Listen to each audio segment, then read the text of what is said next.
वाल्मीकि रामायण बालकांड।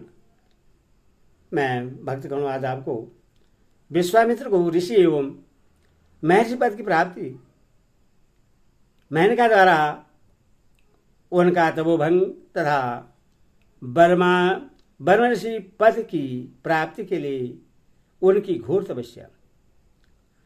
सतानी से कहते श्री राम जब 1000 वर्ष पूरे हो गए तब उन्होंने व्रत की समाप्ति का स्नान किया। स्नान कर लेने पर महामुनि विश्वामित्र के पास संपूर्ण देवता उन्हें तपस्या का फल देने की इच्छा से आए। उस समय महातेजस्वी वर्मा जी ने मधुर वाणी में कहा, मुनि तुम्हारा कल्याण हो। अब तुम अपने द्वारा उपार्जित शुभ कर्म के प्रभाव से ऋषि हो गए। उनसे ऐसा कहकर देवेश्वर वर्मा जी पुनः स्वर्ग को चले गए। इधर महातेजस्वी विश्वामित्र पुनः बड़ी भारी तपस्या में लग गए। नरसेन तदनंतर बहुत समय व्यतीत होने पर परम सुंदरी अप्सरा मेनका पुष्कर में आई और वहां स्नान की तैयारी करने लगी। महातेजस्वी कौशिक नंदन विश्वामित्र ने वहां उस मेनका को देखा। उसके रूप और लावण्य की कहीं तुलना नहीं थी। जैसे बादल में बिजली चमकती हो उसी प्रकार वह पुष्कर के जल में शोभा पा रही थी। उसे देखकर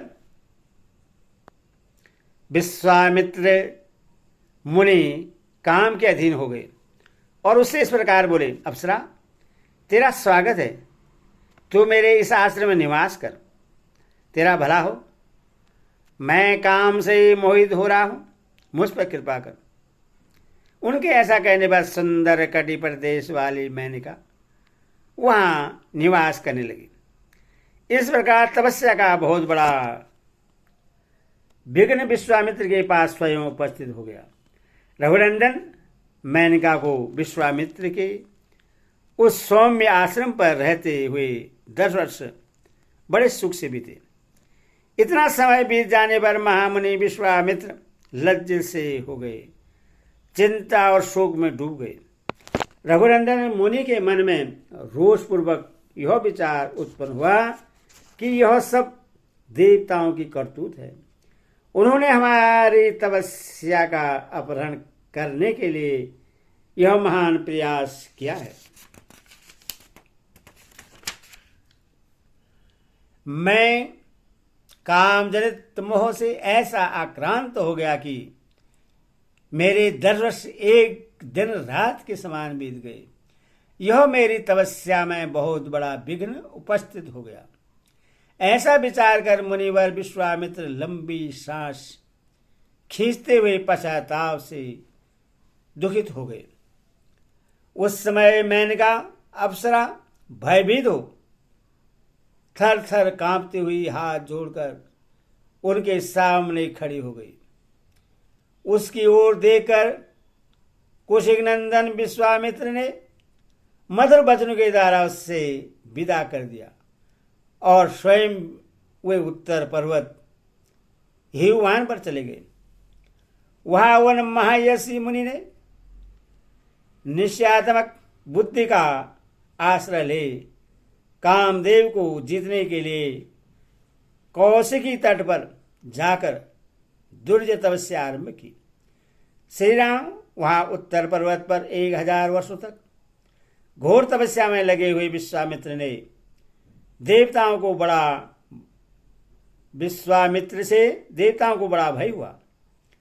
सब देवता ऋषि परस्पर मिलकर सलाह करने लगे, ये कौशिक नंदन विश्वामित्र महर्षि की पदवी प्राप्त करें, यानी इनके लिए उत्तम बात होगी।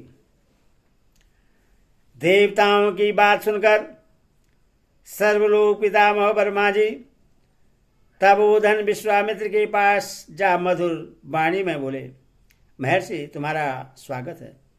वत्स कौशिक, मैं तुम्हारे उग्र तपस्या से बहुत संतुष्ट हूं और तुम्हें महंता एवं ऋषियों में श्रेष्ठता प्रदान करता हूं। ब्रह्मा जी का यह वचन सुनकर तपोधन विश्वामित्र हाथ जोड़ प्रणाम करके उनसे बोले, भगवान, यदि अपने द्वारा उपार्जित शुभ कर्म के फल से मुझे आप ब्रह्म ऋषि का अनुपम पद प्रदान कर सकें तो मैं अपने को जितेंद्रिय समझूंगा। तब ब्रह्मा जी ने उनसे कहा, मुनिश्रेष्ठ, अभी तुम जितेंद्रिय नहीं हुए हो, इसके लिए प्रयत्न करो। ऐसा कहकर वे स्वर्गलोक को चले गए। देवताओं के चले जाने पर महामुनि विश्वामित्र ने पुनः घोर तपस्या आरंभ की। वे दोनों भुजाएं ऊपर उठाए बिना किसी आधार के खड़े होकर केवल वायु पीकर रहते हुए तब में संलग्न हो गए। गर्मी के दिन में पंचाग्नि का सेवन करते, वर्षा काल में खुले आकाश के नीचे रहते और जाड़े के समय रात दिन पानी में खड़े रहते थे। इस प्रकार उन तपोधन ने 1000 वर्ष तक घोर तपस्या की।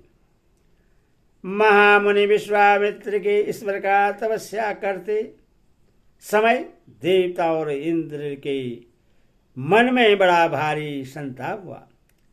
समस्त मरुदों सहित इंद्र ने उस समय रंभा अप्सरा से ऐसी बात कही जो अपने लिए हितकर और विश्वामित्र के लिए अहितकर थी।